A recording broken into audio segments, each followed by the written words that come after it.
iman, nikmat Islam serta nikmat sehat, sehingga kita bisa hadir di tempat yang kita cintai ini dengan keadaan sehat walafiat. Tidak lupa juga kepada Nabi kita yaitu Nabi Muhammad SAW, dan tidak lupa juga kepada keluarganya dan juga kepada sahabat-sahabatnya.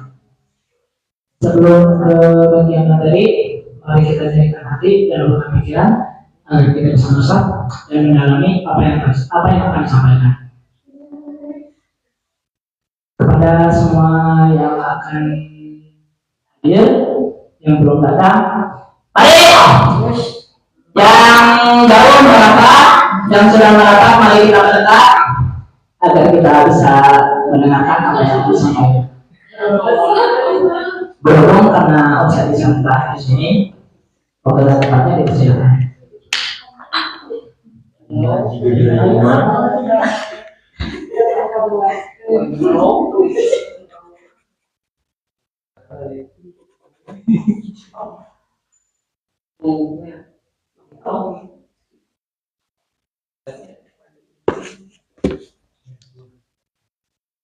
Mulai.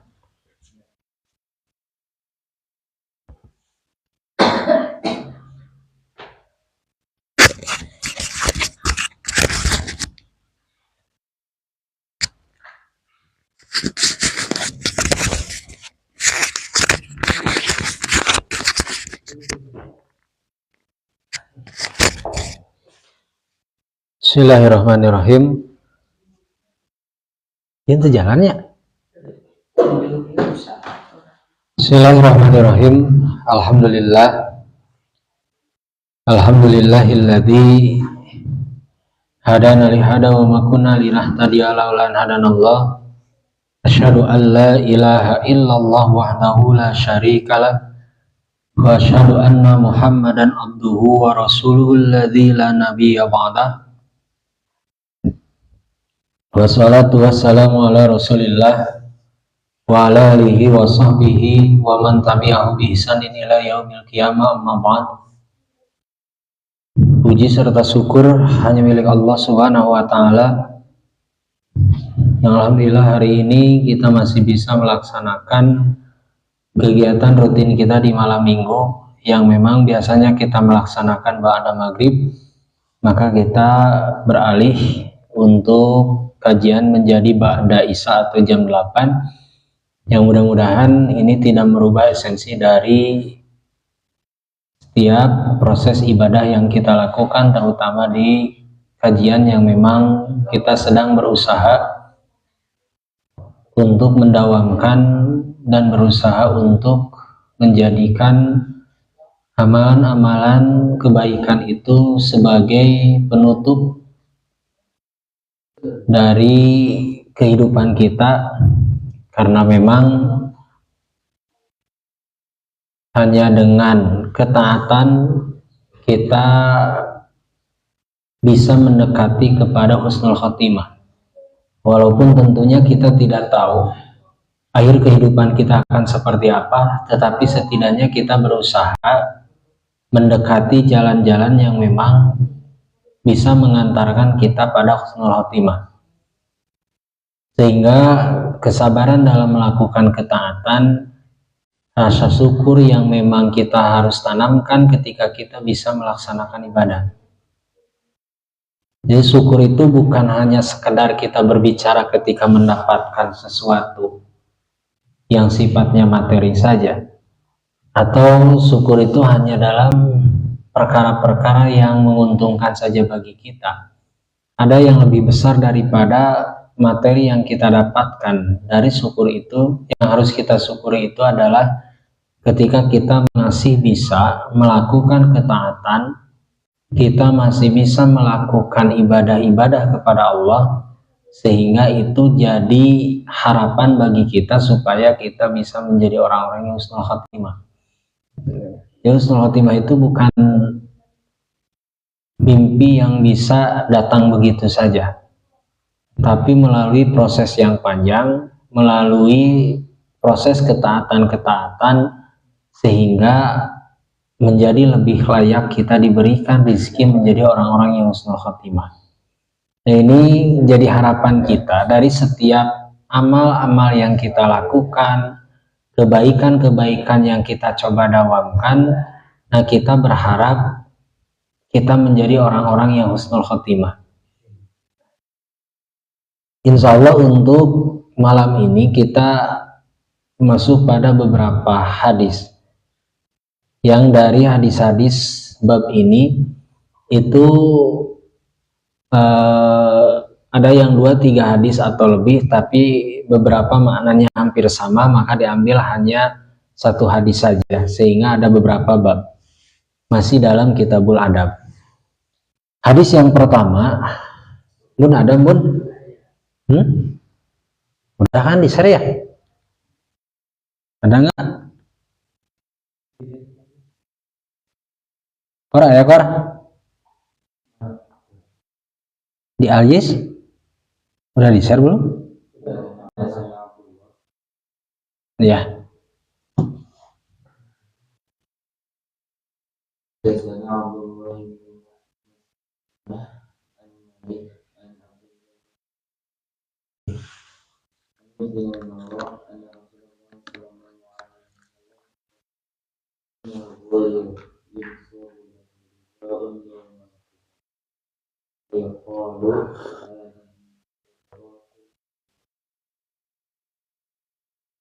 Nah, bab yang pertama ini bab apa yang dipanggil kepada manusia dengan nama ayahnya. Ini nanti di akhirat ya.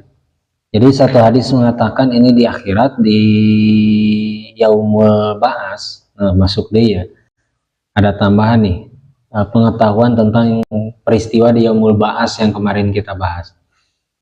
Nah, di hadis ini disampaikan bahwa hadasana Abdullah bin Maslamata, telah menceritakan Abdullah kepada kami, beliau menerima dari Malik, Malik menerima dari Abdullah bin Dinar, an Ibni Umar, dari Ibnu Umar, nah sahabatnya Ibnu Umar, anna Rasulullah sallallahu alaihi wasallam, bahwasanya Rasulullah sallallahu alaihi wasallam qala, beliau bersabda, innal ghadira yunsabu lahu liwa'un yaumal qiyamati, bahwa sebuah bendera, sebuah plang itu akan dipasang yaumal qiyamati, pada hari kebangkitan, itu mengenai orang yang menjadi pengkhianat. Nah, jadi sesungguhnya pengkhianat itu ya di hari kebangkitan akan diumumkan secara publik, ya diumumkan secara langsung di hari kiamat. Payuqalu, maka akan disebut hadihi qadratun fulan ibni fulan, maka akan dikaitkan bahwa si pengkhianat ini Gudro adalah si Fulan bin Fulan. Jadi ngaran bapakna ka bawah. Nah, bapak ya hari di dunia ka bawah gitu. Mungkin dia Yaumul Ba'as di akhirat ka bawah deui.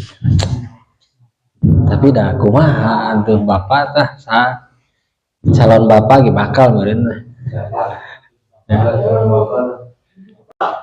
Makanya kan di kita itu termasuk di beberapa suku di kita itu dikaitkan keturunan itu kepada bapaknya kan gitu. Suku anu menikah dengan suku yang berbeda maka akan dikaitkan ke bapaknya. Termasuk di Arab kan seperti Ibnu Umar, itu artinya anaknya Umar bin Khattab. Nah ini di akhirat nanti pun akan dikaitkan dengan itu. Jadi begitu nanti dibangkitkan, maka bagi para pengkhianat di hari kebangkitan itu akan diumumkan tentang perilakunya, tentang orang ini, dan disebutkan si eta teh ngaranna jeung budak saha. Jadi ngemual aya Mun bin Aji misalkan, tapi maksudnya orang Sunda mah mun unggul gitu kan.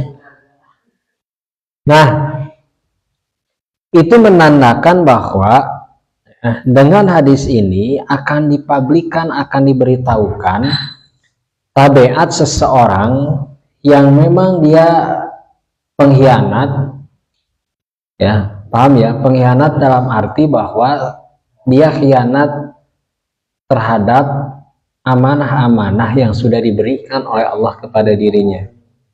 Apalagi khianatnya seorang pemimpin. Nah, jadi sebagai penghinaan nantinya bagi orang-orang yang memang dia terbiasa berkhianat. Apalagi misalkan saturunan ya budakna nya bapakna. Karena budakna pengkhianat, bapakna oge pengkhianat misalkan. Yang jadi pertanyaan bagi kita nanti, apakah yang diumumkan ini ketika antara si pengkhianat dengan bapaknya sama? Bagaimana kalau seandainya bapaknya itu adalah orang yang soleh, tapi ditakdirkan, lain ditakdirkannya, tapi anaknya memilih untuk menjadi orang yang salah? Apakah tetap akan disebutkan si Fulan bin Fulan, ataukah hanya disebutkan namanya saja sebagai penutup aib terhadap bapakna nu soleh? Kan ayahnya di kita itu bukan ayah ketang banyak, bapakna soleh budakna salah, atau sabalikna budakna soleh bapakna nu salah misalkan.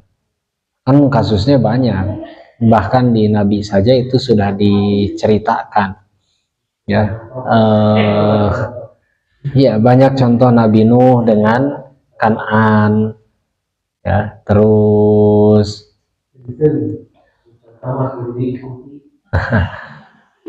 ya. Jadi banyak yang memang sudah disampaikan dalam Al-Quran yang nantinya akan menjadi beban bagi kita ketika berurusan dengan akhirat, terutama nantinya kita dengan keturunan kita. Ya, kita tetap berharap bahwa kita dengan anak keturunan kita itu justru saling menolong, bukan saling menjatuhkan.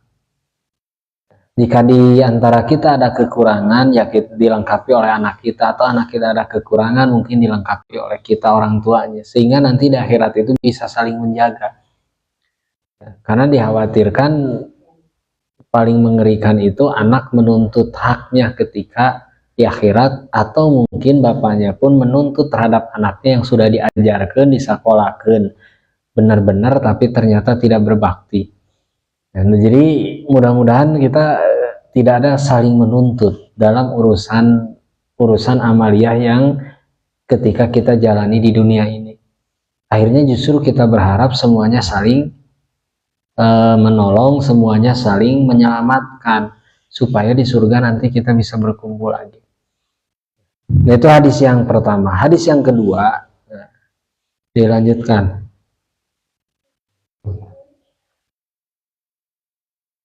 Mulai ada. Bi, baca Bi.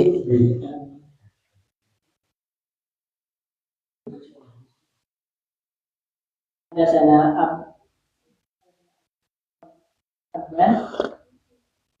Ahbarona Abdullahi an Yunusa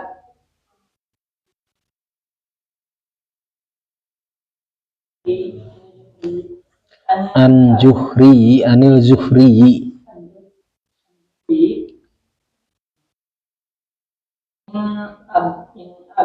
an sakalan kan?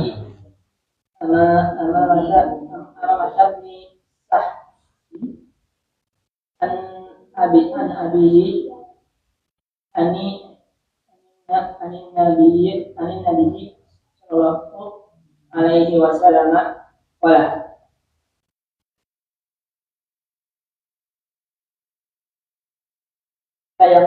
layakulanna ahadu kabutat nafsi walakin liyakul lakita nafsi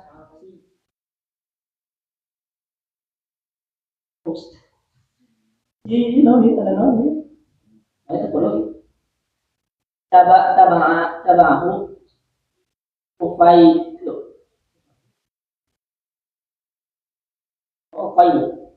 Hadasana Abdanu telah menceritakan Abdan kepada kami. Akhbarona Abdullah sudah menceritakan kepada kami, pernah menceritakan kepada kami. An Yunusa dari Yunus, Ani Zuhri dari Zuhri, An Abi Amamata dari Abi Amamah, Umamah ya, An Abi Umamata dari Abu Umamah, Ibnu Sahal, An Abihi dari bapaknya, Anin Nabi Sallallahu Alaihi Wasallam dari Nabi Sallallahu Alaihi Wasallam. Kalau beliau bersabda, la yakulanna ahadukum, janganlah salah seorang dari kalian mengucapkan khobusat nafsi,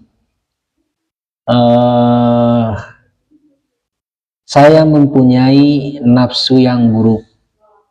Walakin tapi ucapkan walakin akan tetapi liyakul ucapkanlah lakisat nafsi, aku mempunyai atau nafsu saya tertekan.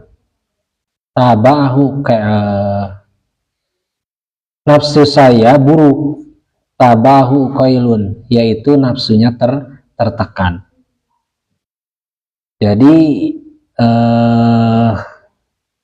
hadis yang kedua ini, bahwa kata Rasulullah, janganlah kita mengucapkan bahwa nafsu kita buruk, tapi ucapkanlah lakisat nafsi tabahu qailun, nafsu saya tertekan. Atau dalam hadis yang lain disampaikan bahwa aku mempunyai kekurangan, gitu. Nah ini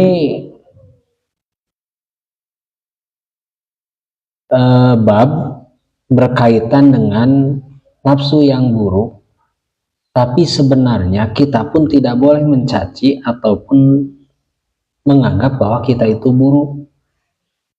Tapi katakan dalam hadis yang lain itu, saya mempunyai kekurangan. Jadi dalam arti ketika kita melakukan satu keburukan, ya, kita mengikuti hawa nafsu, apakah itu amarah, apakah yang lainnya, maka ketika kita dikendalikan oleh nafsu, ya, jangan mengatakan bahwa nafsu saya buruk, tapi katakan bahwa saya tertekan dengan nafsu itu. Itu kekurangan saya, gitu. Karena ketika kita mengatakan bahwa itu kekurangan kita, artinya kita sadar bahwa ada yang harus kita perbaiki. Tapi ketika kita mengatakan bahwa saya buruk, maka itu akan jadi doktrin, itu akan jadi sugesti dalam pikiran kita bahwa kita buruk. Karena tidak boleh menganggap diri kita itu buruk. Jadi rendah diri itu tidak boleh. Kalau rendah hati itu harus. Tapi kalau rendah diri itu tidak boleh. Ya. Karena ketika kita rendah diri, merasa hina, sebenarnya bukan kita yang hina, tapi kita merendahkan ciptaan Allah. Ketika kita merendahkan diri kita, bukan hati kita ya. Kalau hati kita harus selalu rendah, tawadu. Itu bedanya. Ada tawadu, ada rendah diri, ada rendah hati. Kalau rendah diri itu tidak boleh. Artinya dia akan tidak percaya diri, minder dan sebagainya.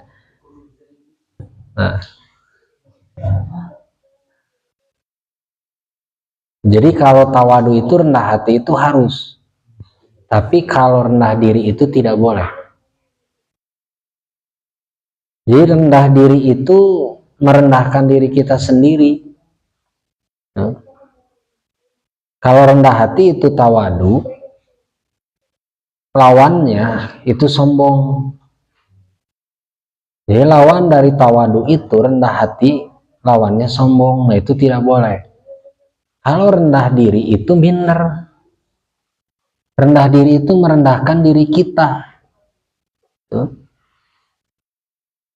Makanya sok aya kata yang salah di kita mengucapkan bahwa nya kudu rendah diri orang teh lain, kudu rendah hati. Karena rendah diri itu beda dengan rendah hati.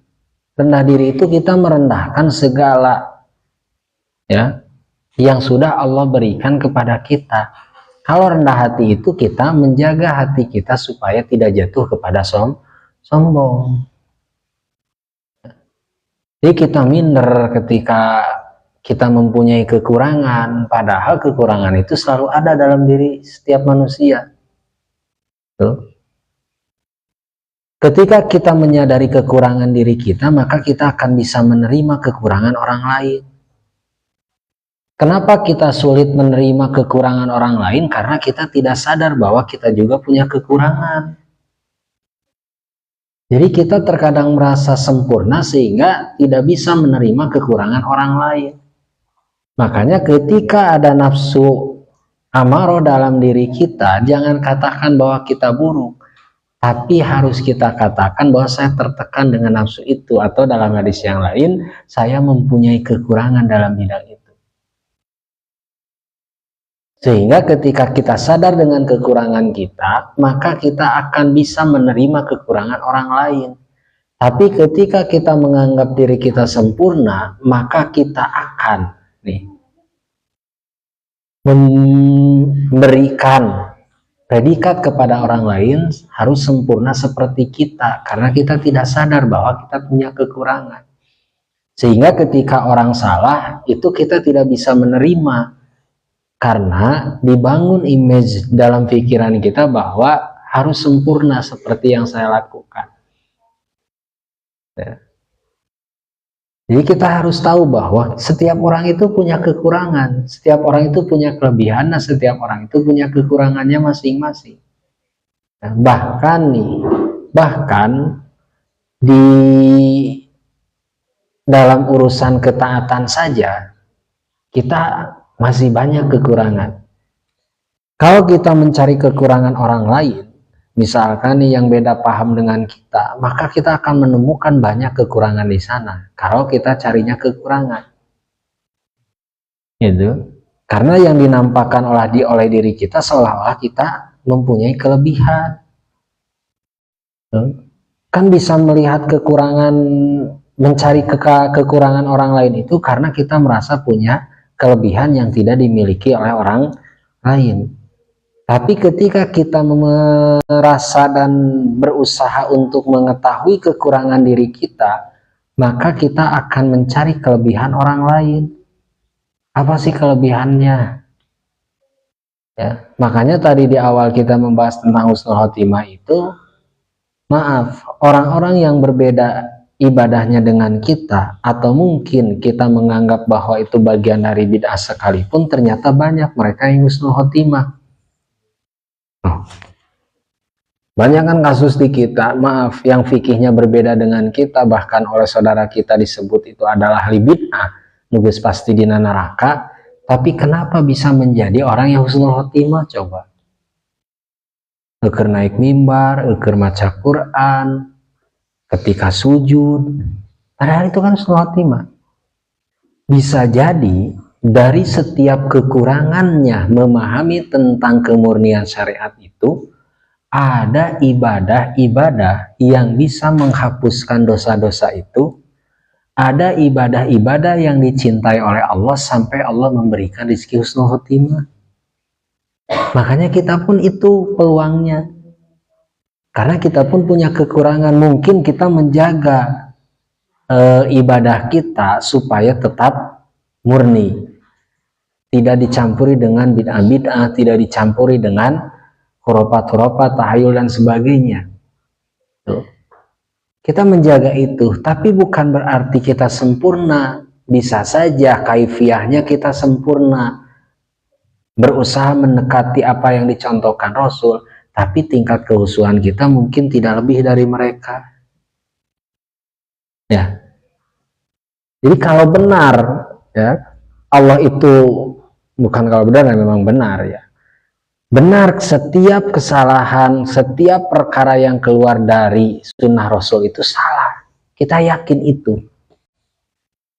Tapi kita pun tahu bahwa orang yang melakukan itu mungkin itu ada bagian yang menyebabkan Allah mencintai dengan amal-amal yang lain, sehingga banyak terjadi gitu orang-orang yang memang bisa menikmati husnul khotimah, padahal secara hukum misalkan berbeda, bahkan kita menganggap mereka itu ahli bid'ah.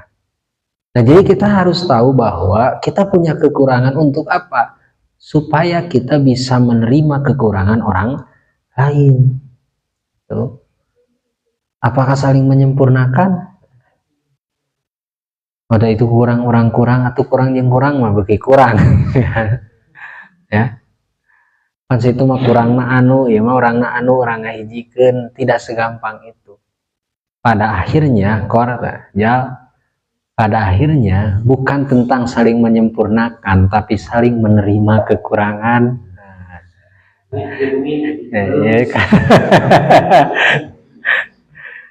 Kesaca nikah mah pikiran kayak disampurnakan, saling menyempurnakan. Akhirnya mah saling menerima. Ternyata untuk disempurnakan sulit kan gitu. Tapi saling menerima, dan ketika saling menerima kekurangan, maka akan tercipta kebaikan-kebaikan di sana gitu. Tak menanyakan kekurangan naon, kekurangan kuring naon, orang sempurnakan, tarimakan. Bahkan kepada diri kita sendiri saja kita tidak boleh mengatakan bahwa saya buruk. Merendahkan diri itu tidak boleh. Ya, apalagi di hadapan para penguasa. Karena beda ya. Ia harus dipahami beda antara rendah diri dengan rendah hati. Kalau rendah hati maka dia tidak akan memandang siapa yang di hadapannya. Ketika dia itu lebih tua maka patut untuk dihormati.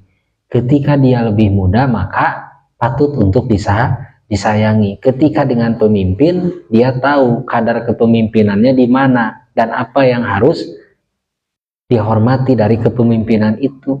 Ketika dengan rakyat kecil pun tahu bahwa bisa jadi rakyat kecil inilah yang menyebabkan orang bisa masuk ke dalam surga. Nah itu rendah hati, itu tawadu ya.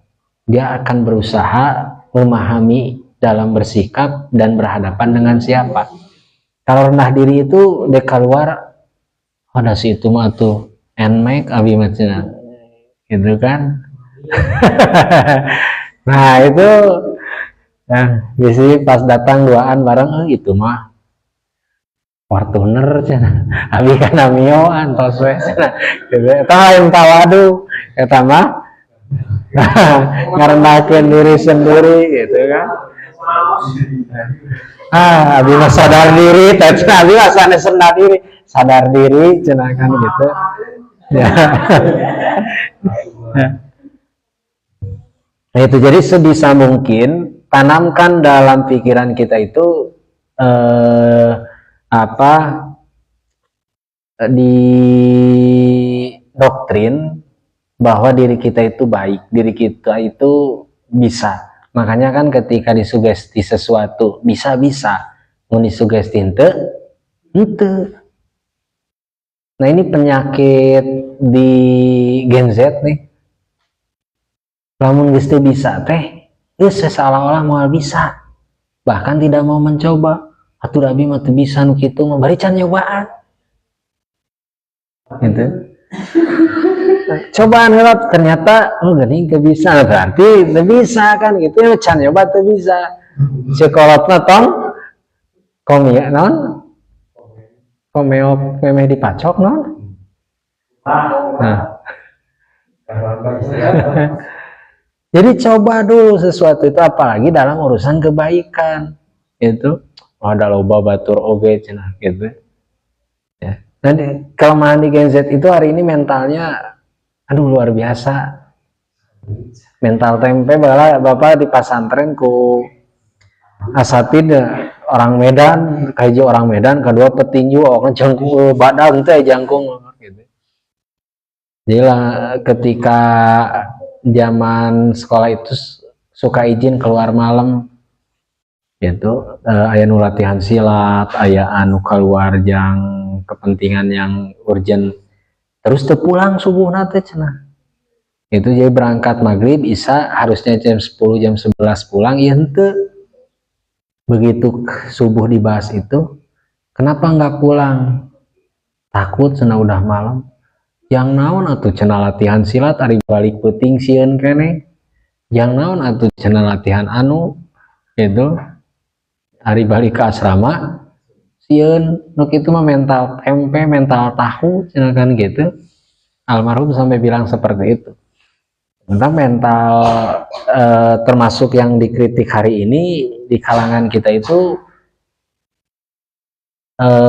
mendidik anak itu tidak boleh ada bentakan, tidak boleh ada keras dan sebagainya karena akan merusak mental, sel-sel yang di otaknya rusak dan sebagainya. Sok taroskeun ke abah budak baheula atau maka disentak, kali disentak hungkul ditampilingan gitu, dibalangkeun aman sampai ayeuna kan ya. Jadi parenting hari ini seolah-olah benar ketika disentak nanti mentalnya rusak. Coba Gen Z ayeuna disentak saeutik budir kan? Iya kan? Dicarekan ku guru saeutik mung sakola gitu kan? Apakah benar mentalnya gara-gara di imah tara disentak?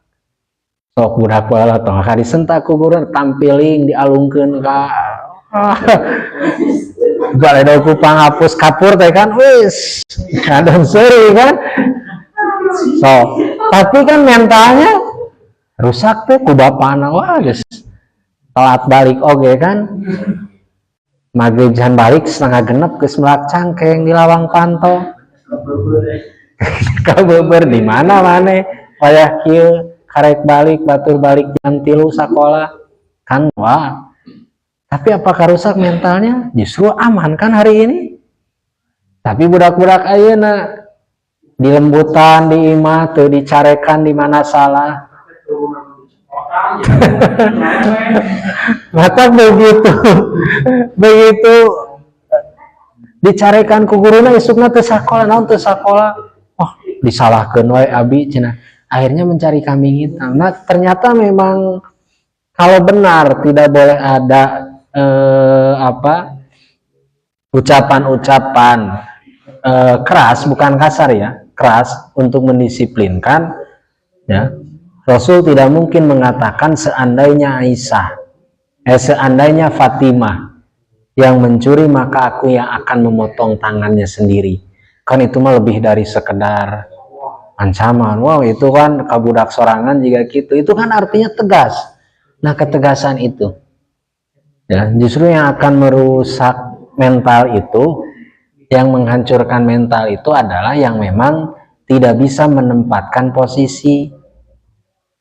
Jadi orang tua yang tidak bisa menempatkan posisi si ieu teh keur kumaha, lain teu meunang dicarekan, tapi bukan waktu yang tepat lamun dicarekan ayeuna gitu.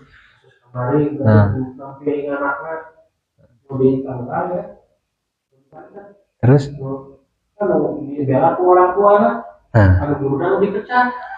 kan gitu akhirnya mah gitu. Di sekolah itu tidak boleh ada kekerasan. Taroskeun pernah sekolah di STM Angkasa. So, anu pernah di pesantren. Ieu mah kasiangan salat subuh. Gitu. Alhamdulillah henteu nganinggal di pesantren begitu waktu salat subuh di absen dulu itu. Tidak ada di masjid. Begitu mau masuk les ke kelas ngaji, ustadzna tanya teh moal nyusul kan gitu di gorowan itu di ku kitab dulu teh kitab Nailul Autor kan sajilid sakieu. Begitu keluar ti asrama di kamar digamplengkeun sok kabayang teu mun budak ayeuna di kitu ku kitab sakal kieu maneh cenah batur salat subuh sok budak ayeuna dek kumaha da kabur jieuna moal aya di asrama. Nah itu jadi memang proses pendidikan itu panjang sehingga hasilnya pun akan baik. Tapi lamun pendidikannya sifatnya instan, hayang gancang, ukur bisa ngaji, ukur bisa hafal, tapi tidak dibangun mentalnya, justru itu yang akan mencelakakan. Tuh, ini lamun ngaji teh lain hayang bisa gitu, udah bisa menutur ke ngaji itu kahiji untuk menggugurkan dosa, ya, mendapatkan ampunan Allah. Nu kaduana cukup untuk membebaskan diri dari kebodohan. Kan anu lepas tina kabodohan teh cantang tu pinter gitu. Tidak jadi permasalahan, setidaknya dia tahu bahwa ini halal dan haram. Pada akhirnya apakah orang ini akan jadi ulama atau tidak, kan setiap tahun itu lulusan santri itu ribuan. Tapi apakah seluruhnya jadi asatid? Tidak juga. Tapi orang yang pernah dan memahami agama akan tahu bahwa niatnya kita sekolah, pesantren, belajar itu bukan tentang masa depan pasti sukses, belum. Itu hanya proses awal saja. Tapi kita berharap dari kita mengaji, kita belajar, kita mengaji Al-Quran, mengaji hadis itu mendapatkan ampunan dari Allah karena dosa kita terlalu banyak. Kalau Allah mengampuni kita, ridho dengan apa yang kita lakukan, ya tidak perlu khawatir dengan urusan yang lainnya. Karena kalau kita mau belajar, mau berangkat ngaji, sekolah, atau kemanapun itu, termasuk menuntut ilmu kuliah, itu harus dijaga. Niat kita untuk apa? Bisikin niatnya sekolah, sukses masa depan, iya boleh. Tapi niat yang utamanya itu bukan itu. Tapi niatnya itu adalah kewajiban menuntut ilmu dan mendapatkan ampunan Allah. Dikhawatirkan sekolah lulus benar-benar sukses, misalkan IPK nage 4,5, ya mahal 4,5. IPK na misalkan 3,9 misalkan, kan gitu. Ternyata nganggur, naon gening kuliah lila-lila 4 tahun ngadon jadi nganggur. Nah itu dikhawatirkan akhirnya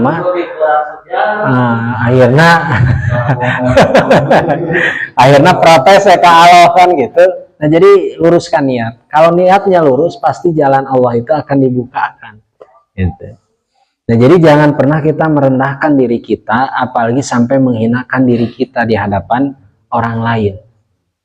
Tanamkan bahwa orang lain punya kelebihan, kita pun punya kelebihan, orang lain punya kita punya kekurangan, orang lain pun punya kekurangan. Mungkin orang lain kelebihannya jadi pemimpin, ya kita kelebihannya jadi rakyat yang bisa mengkritisi misalkan, kan sama saja gitu. Terus sahen naon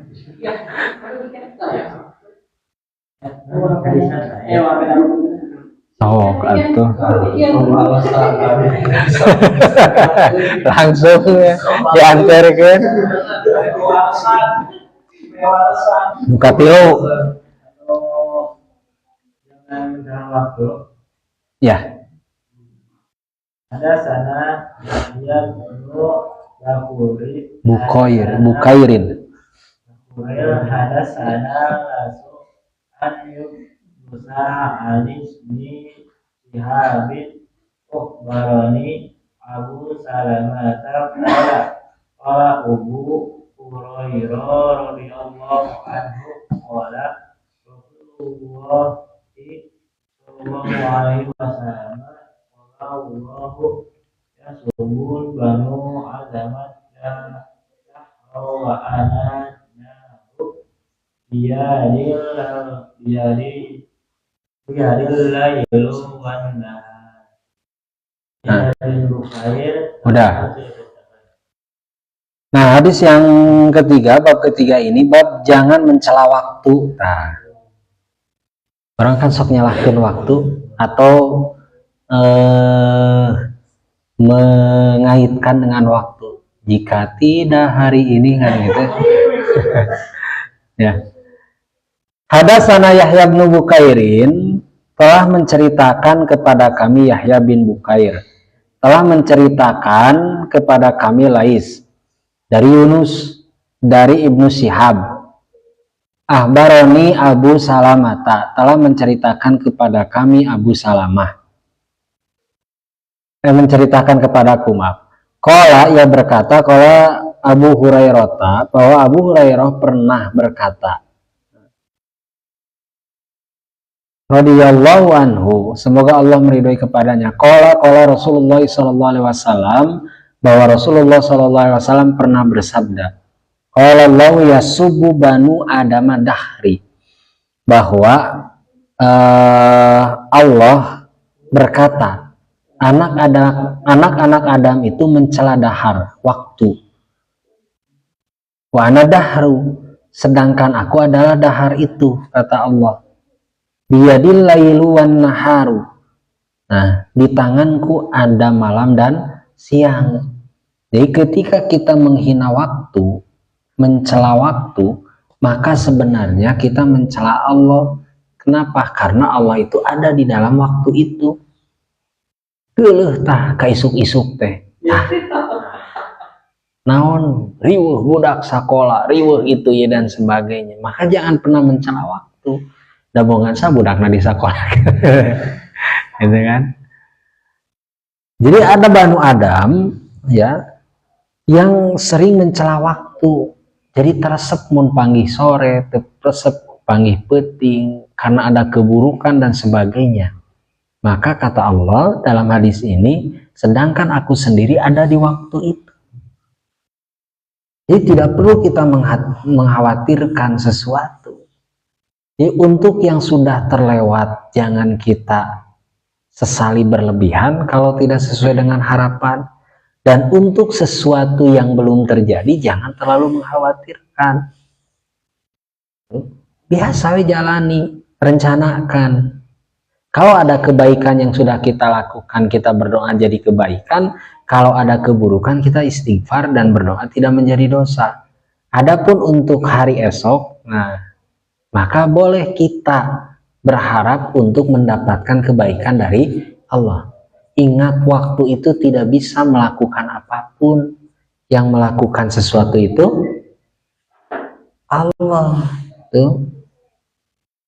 Yang melakukan kebaikan itu sebenarnya Allah, bukan waktu itu. Karena waktu itu tidak bisa melakukan apapun tanpa Allah. Tapi Allah ada di setiap waktu itu.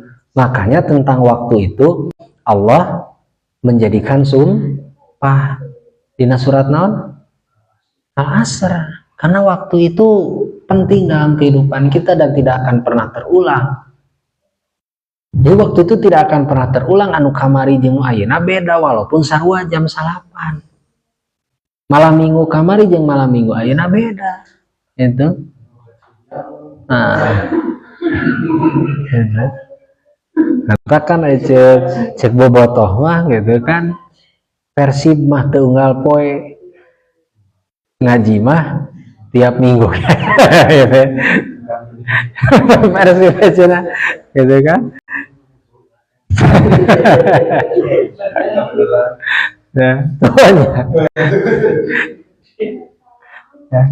Nah itu, jadi kata Rasul jangan mencela waktu, ya, karena Allah itu ada di dalam waktu itu. Artinya kita harus berusaha memperbaiki diri kita, menghargai waktu dengan cara kita tidak melakukan hal-hal yang sia-sia. Hiburan kumah boleh, itu mubah. Rihlah itu boleh-boleh saja. Hanya nih, ya, dari setiap perjalanan itu benar-benar kita untuk merefresh diri supaya jadi lebih baik. Ulangan saukur, jalan-jalan, balik jalan-jalan rungsing. Ayo jalan-jalan, begitu balik jalan-jalan, nah rungsing, beak duit, aduh, kok jalan-jalan, hari alim saya apa kan gitu. Gitu. Ya. Boleh saja, apalagi yang mendatangkan kesehatan ke gunung, hiking, asal tidak menyita waktu.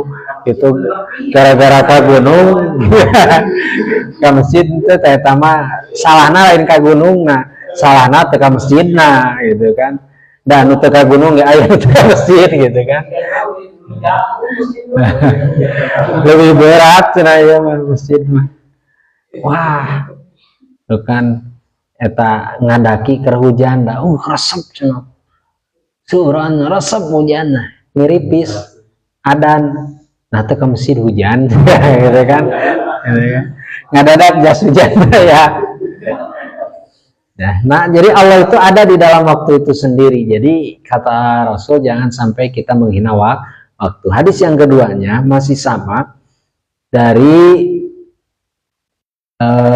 Ayyas bin Walid, ya, telah menceritakan Abdul A'la telah menceritakan kepada kami Ma'mar dari Az-Zuhri dari Abu Salamah, beliau sama dari Abu Hurairah, bahwa Nabi SAW bersabda, janganlah kalian menyebut anggur dengan sebutan Al-Karim, dan janganlah kalian mengatakan Khoibat Az-Zakhru, karena Allah ada di dahar itu. Jadi jangan mengatakan atau mencela waktu karena Allah ada di sana.